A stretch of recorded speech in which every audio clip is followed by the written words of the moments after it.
नंगा धोएगा क्या और निचोड़ेगा क्या। तो आप शादी की बात करते हैं तो ये तो मैं पिछले कई दिनों से देख रहा हूँ अपना सोशल मीडिया। वेंटिलेटर तो मैं कहता हूँ छोटा लफ्ज़ है, ये बहुत छोटा लफ्ज़ है वेंटिलेटर। हमारी मुईशत वैसे ख़त्म हो गई है, अनकरीब शायद हो सकता है पाकिस्तान का नाम भी ख़त्म हो जाए। जो नरेंद्र मोदी हमारा अगेंस्ट है, मगर वो अपनी कौम के साथ बहुत सच्चा है। हम लोग एज अ पाकिस्तानी अपना मसला उठाते थे कि हम कश्मीरी हैं, कश्मीर को सपोर्ट करते हैं, मगर उस बंदे ने G20 में पूरी दुनिया को कश्मीर में इनवाइट किया। उसने कहा आ जाओ, अमन देख लो, कहाँ पे आपको लगता है हम क्या जुल्म कर रहे हैं। ये होता है एक लीडर। अपने आप को कंफर्टेबल महसूस करते हैं इंडिया में। ठीक है। कोई सिक्योरिटी इशू नहीं है। ठीक है, यहाँ पे पाकिस्तान के जो हालात हैं ना वो टोटल ही डिफरेंट है। यहाँ पे तो आप बंदा अपने आप को कंफर्टेबल महसूस नहीं कर रहा, तो वो ये सब यहाँ पे तो रोटी के लाले पड़े हुए हैं खाने के।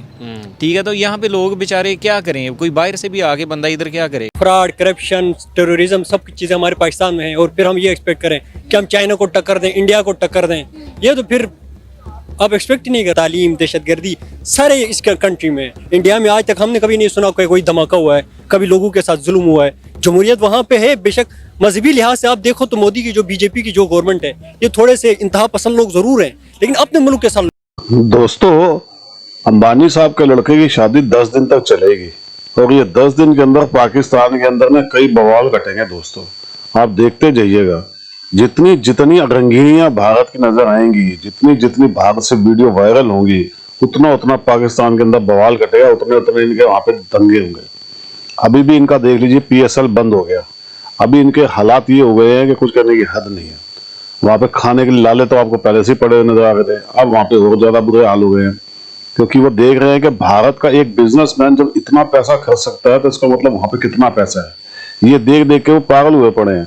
वो कह रहे हैं यहाँ तो रोटी खाने के लिए नहीं है, वहां पे एक शादी के अंदर 1500 करोड़ हो रहे हैं। इस चक्कर के अंदर वहां तो कई रिश्ते भी टूटने शुरू हो गए। दोस्तों, ये भी न्यूज आ रही है कि वहां पे लड़कियां जो है भाग रही है, वो छोड़ छोड़ के भाग रही है। आपने सुना होगा अभी कनाडा की फ्लाइट के अंदर भी कई लोग छोड़ के भाग गए हैं। आप कमेंट जरूर कीजिएगा, वीडियो को लाइक कर लीजिएगा और चैनल को सब्सक्राइब कर लीजिएगा। Thank you very much. Pakistan में तो लाले पड़े हुए हैं आम पब्लिक को। ठीक है। पाकिस्तान में जो अमीर तबका है वो सिर्फ सियासतदान है। और ये जो आप शादी की बात करते हैं तो ये तो मैं पिछले कई दिनों से देख रहा हूँ अपना सोशल मीडिया। मैं तो यही कहूँगा, वो कहते हैं नंगा धोएगा क्या और निचोड़ेगा क्या।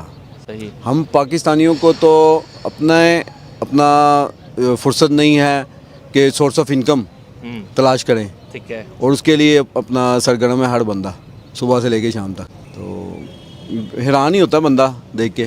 तो भाई 2023 में G20 जो है वो इंडिया ने होस्ट की थी और उसकी एक मीटिंग जम्मू कश्मीर में करवाई गई थी।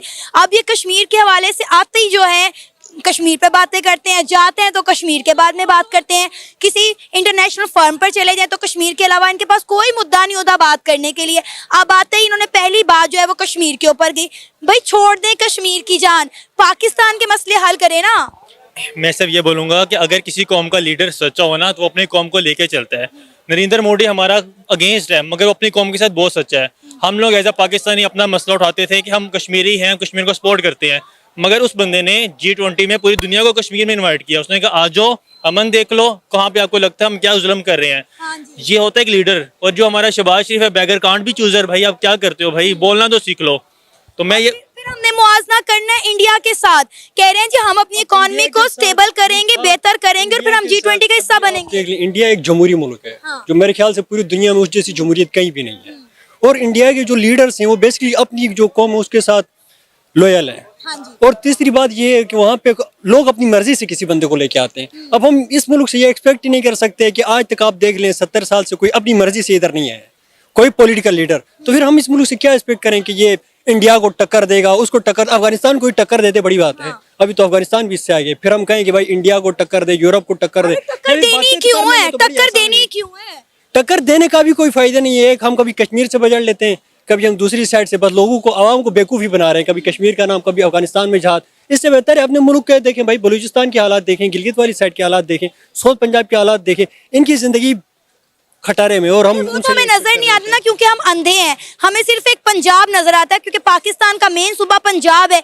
इसके अलावा ना हमें गिलगित बल्तिस्तान नजर आता है, ना हमें बलूचिस्तान नजर आता है, और ना ही आजाद कश्मीर नजर आता है। बात सुने, पंजाब में भी यही है कि मेरे ख्याल से सेंट्रल पंजाब में थोड़ा बहुत है, तो ये साउथ पंजाब अगर में इससे भी गए गुजरे हैं।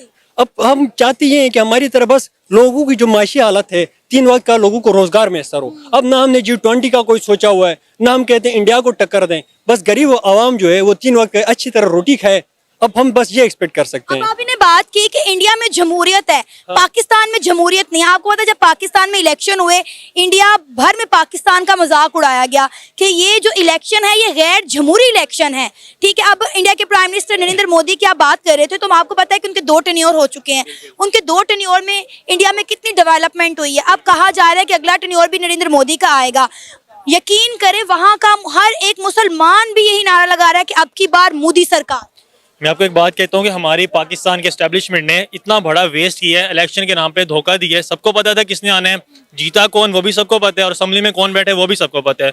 नहीं, पाकिस्तान जो है ये बेशक G20 का हिस्सा बने या OIC की जो मीटिंग है वो कंडक्ट करे, इससे हमें कोई फर्क नहीं पड़ता है, क्योंकि हमारा जो मुल्क है यहाँ पे पहले ही लोगों के हालात, मतलब 3 वक्त का लोगों को रोजगार नहीं मैसर हो रहा। G20 क्या हमारी इकोनॉमी जो है वो पीछे की तरफ आ रही है, तालीम, दहशतगर्दी, सारे इसका कंट्री में। इंडिया में आज तक हमने कभी नहीं सुना कोई धमाका हुआ है, कभी लोगों के साथ जुल्म हुआ है। जमहूरियत वहाँ पे है। बेशक मजहबी लिहाज से आप देखो तो मोदी की जो बीजेपी की जो गवर्नमेंट है ये थोड़े से इंतहा पसंद लोग जरूर हैं, लेकिन अपने मुल्क के साथ लॉयल है।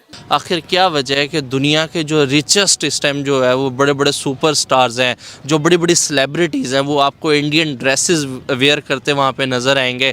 और अगर बात की जाए परफॉर्मेंस की बात की जाए तो दुनिया के बड़े बड़े जितने भी नाम हैं वो वहाँ पे परफॉर्म करते आपको नज़र आ रहे हैं। तकरीबन 1500 करोड़ का बजट जो है वो खाली प्री वेडिंग गाला के लिए जो है वो उन्होंने मुख्तस किया है। क्या कहना चाहेंगे, मुकेश अंबानी के बेटे की शादी ग्लोबली ट्रेंड जा रही है इस टाइम पे। उसमें ये देखें, बात ये है ना कि वो बेसिकली वो अपने आप को कंफर्टेबल महसूस करते हैं इंडिया में। ठीक है, कोई सिक्योरिटी इशू नहीं है। ठीक है, यहाँ पे पाकिस्तान के जो हालात हैं ना वो टोटल ही डिफरेंट है। यहाँ पे तो बंदा अपने आप को कंफर्टेबल महसूस नहीं कर रहा, तो वो ये सब यहाँ पे तो रोटी के लाले पड़े हुए हैं खाने के। ठीक है, तो यहाँ पे लोग बेचारे क्या करें, कोई बाहर से भी आके बंदा इधर क्या करेगा। ठीक है ना, लोग जो है वो इंडिया जो है वो देखें हमसे तकरीबन कोई 3 से 4 गुना आगे जा रहा है, बहुत तरक्की कर गया। आईटी में जो है वो पूरी ग्रिप है इंडिया की। और या दूसरा ये कि यहाँ पे जितने भी व्लॉग बन रहे हैं यूट्यूब के ऊपर, वो देखें कि वो नीचे से जो उर्दू लिखी आ रही होती है वो कट करके ऊपर हिंदी लिखी आ रही होती है। तो ये है बेसिकली ना उनकी ग्रिप आईटी के ऊपर। वो इंडिया बहुत तरक्की कर गया। हम जो है ना वो मेरा ख्याल है कोई रिवर्स गियर लगा हुआ है पाकिस्तान को, ये बजाय आगे जाने के ना पीछे की तरफ ही जा रहा है। जहाँ पूरी दुनिया के गेस्ट जो है वो इनवाइटेड है, वहाँ अनफॉर्चुनेटली कोई एक गेस्ट भी पाकिस्तान से नहीं गया। क्या इमेज हमारा पूरी दुनिया के अंदर गया एज अ कंट्री, अगर बात की जाए कि यहाँ पे सर कोई एक भी पर्सनैलिटी ऐसी नहीं है जिसको वो अपने कंट्री के अंदर इनवाइट करते बुलाते। वेडिंग मतलब जो भी सेलिब्रेशन चल रही है वो उसका पार्ट बनता है, इधर से जाकर पाकिस्तान को रिप्रेजेंट करता। सर ये हमारे लिए सोचने की बात है, हमारे लिए भी और हमारे जो यानी कि हुक्मरान हैं उनके लिए भी ये सोचने की बात है।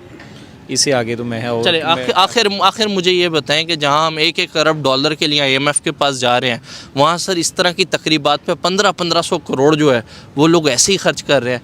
आखिर क्या वजह है कि हम अभी भी उन्हीं चीज़ों के अंदर फंसे हुए हैं और वो सर इन चीज़ों से इतने आज़ाद हो गए हैं कि मतलब एक वेडिंग के ऊपर जो है उन्होंने दुनिया की महंगी तरीन वेडिंग उसको बना दी है। वो देखें कि ये सोचने की बात है हमारे लिए। दूसरा ये कि इंडिया तरक्की इतनी ज़्यादा कर गया हुआ है कि उसके लिए उसको फ़र्क ही नहीं पड़ता। उनकी फिल्म इंडस्ट्री देखें कि वो मेरा ख्याल है हॉलीवुड से ज़्यादा बजट है उनका।